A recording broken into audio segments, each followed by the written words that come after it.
Hey y'all, it's me Alex. Today I have my top 10 cruelty-free beauty products that I have tried in 2017 video. I decided to narrow it down to 10, and I'm also narrowing it down to products that I've tried this year. There are still a lot of products that are my favorites that you might have seen me feature throughout the year, but they've been staples in my makeup collection for a long time. So I've just decided to include some of the stuff that is new to me that I have fallen in love with. So I have 10 things right here, ranging from eyeshadow to blush to lipstick to all that good stuff. So without further ado, I'll just get started. The first cruelty-free beauty product in 2017 that I have tried and loved is this NYX Ultimate Warm Neutrals eyeshadow palette. Now, it's looking a little messed up right now because I had gotten some nail polish on it, and so I tried putting like nail polish remover on that, and now it has also removed the actual label as to what it is on it, and it's all gross and gunky and like I really messed it up. But that's an aside. This is what I'm wearing on my eyes right now, and oh my gosh, I am so happy that I got this. I got this because I wanted to get the Urban Decay Naked Heat palette, but I didn't want to drop the $54 on something that I didn't know if I would wear.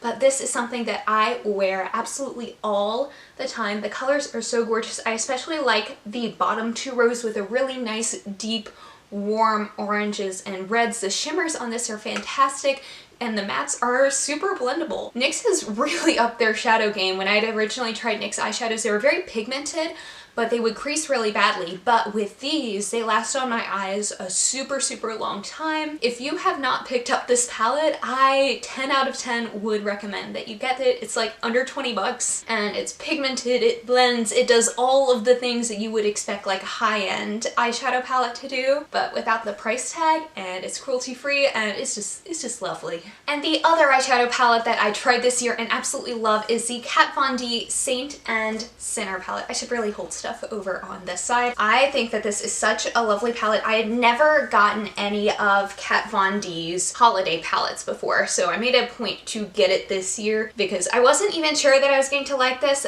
but I figured I would definitely regret not even trying it, so I bought it and I figured I could return it if I hated it, but I don't. I love it. It is such a wonderful mixture between just some nice neutral colors that I could do an actually pretty natural look with this, or a really dramatic look, which is definitely what I usually go for with my makeup. And I think this is such a nice balance. Like, sometimes I do have to bring in my Shade and Light eye palette to work with this just a little bit, just because there aren't a lot of necessarily crease shades, but I figure I have enough in the rest of my eyeshadow collection that I can definitely even out whatever it is that I'm missing in this. And I'm especially in love with the shimmery shades on this bottom area: Vestment, Ministry, Relic, and Stigmata. Stigmata is fantastic. It is such a beautiful true red shimmery eyeshadow, and I wear it all the time. I already had like a love relationship with red eyeshadow, and this has definitely deepened it, and it's just such a fun and wonderful palette. Another eye product that I have tried this year and loved are these NYX Vivid Brights liquid eyeliners. Now, these come in like a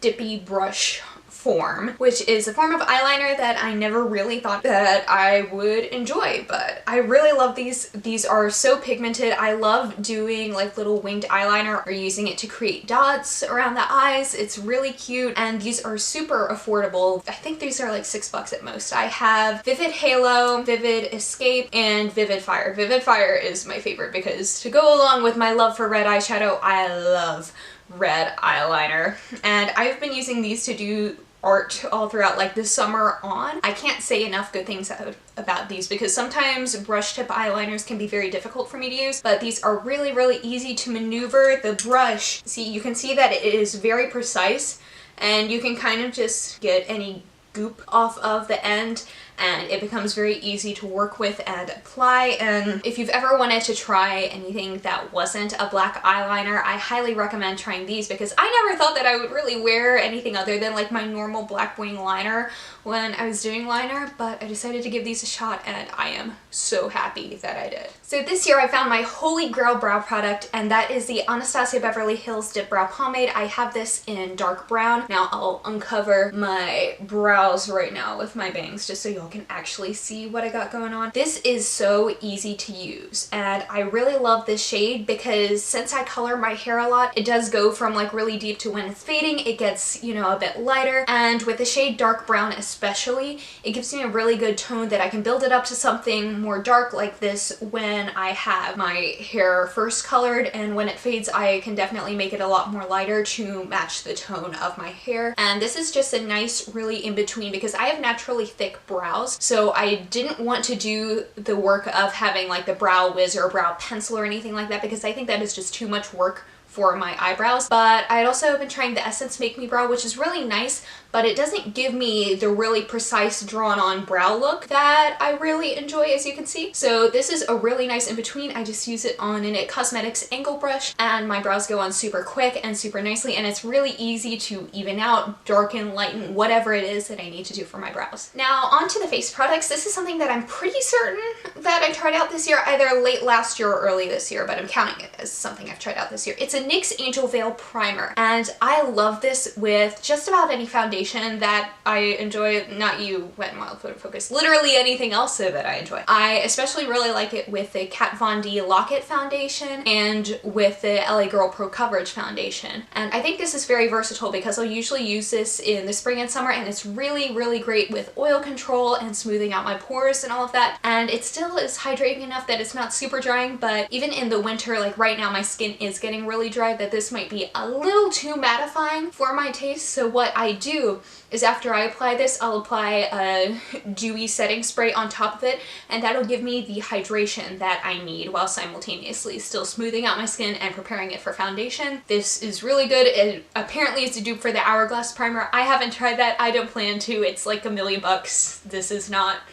Get this instead. Another face product that I have tried out this year is the Kat Von D Lock-It Brightening Powder in Petal. This is what I use to bake underneath my under eyes, and I'll even set my nose a little bit with it to give it a bit of a matte highlight. And I think this is such a wonderful setting powder because really when I set my makeup, I only really want to do it like under my eyes where there might be some fallout from my eyeshadow when I get ready to do that. And that's also where I get my shiniest throughout the day, and the only shiny thing I want on my face is my highlighter. So this is so good. It is super finely milled. It comes in 3 different shades for you depending on your skin tone. I think that, you know, I think that there are a few things that Kat Von D could do. I think she could expand her shade range on this just a wee bit, but I think this is a really good start off for a product. It doesn't feel all synthetic and silicone-y like a lot of other powders. It just feels nice and natural, and just like your skin is smooth and set and lovely. Now this is more of a late in the year addition to my favorites because I got this maybe a month ago at most, but I have been using this every single day since I've gotten it. It is the Anastasia Beverly Hills Sugar Glow Kit. I have been using all of these shades. I'm really excited that this exists because I've always wanted an Anastasia Beverly Hills Glow Kit, but there was always like one shade in there that would be a little too dark or a little too light or whatever it is for my skin tone. Whereas with these, even this shade Butterscotch, even then this is something that I could either mix with Marshmallow, or it's something that I could just go straight onto my skin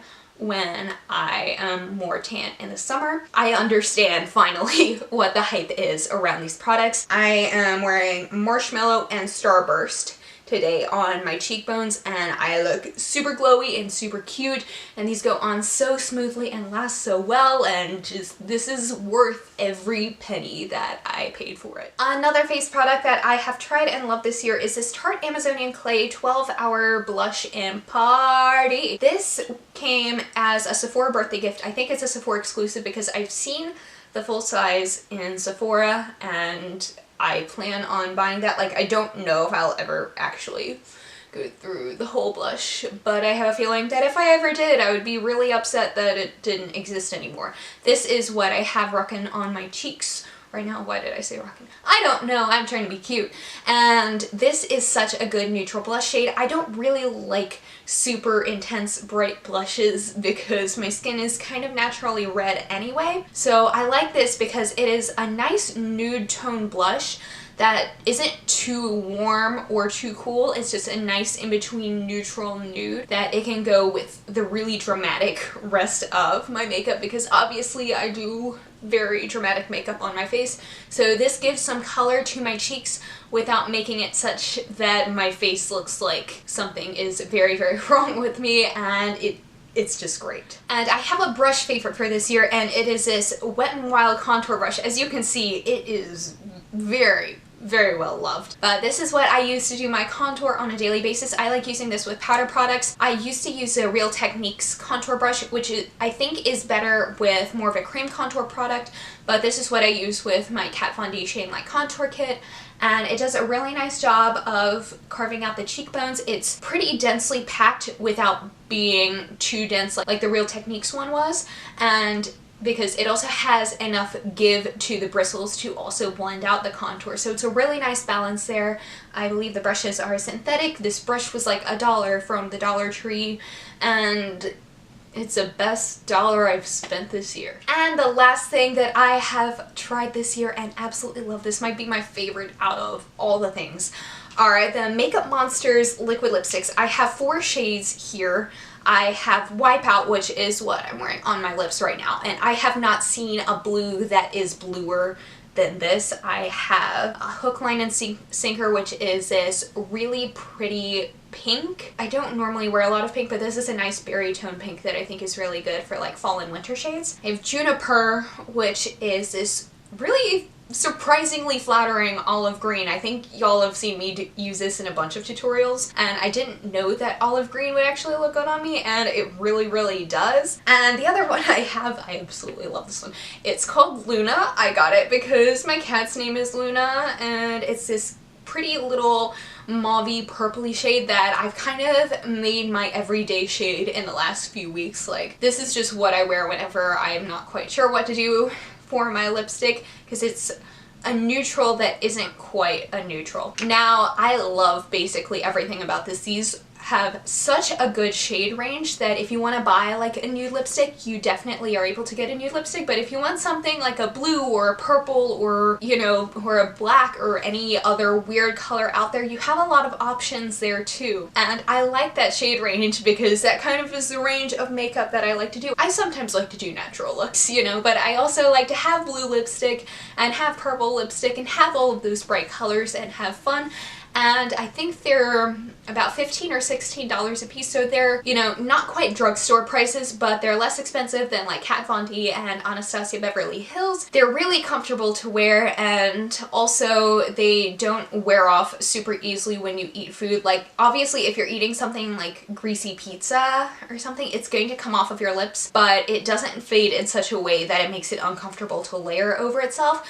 It has a formula that's thin enough that if you do start to lose it in the middle throughout the day, it's very easy to put some over top of it, and it doesn't feel weird or look weird or anything like that, and it's just absolutely wonderful, and that's one of the things that I'm going to be buying a lot more of in 2018. Alright y'all, that was my top 10 cruelty-free beauty products of 2017. Let me know down below if there's anything that you've tried this year that you've really loved, and thank you so much for watching. Please be sure to give this video a thumbs up if you liked it, and subscribe if you want to see more videos from me, and I will see you on my next one. Hope you all have a wonderful day. Bye!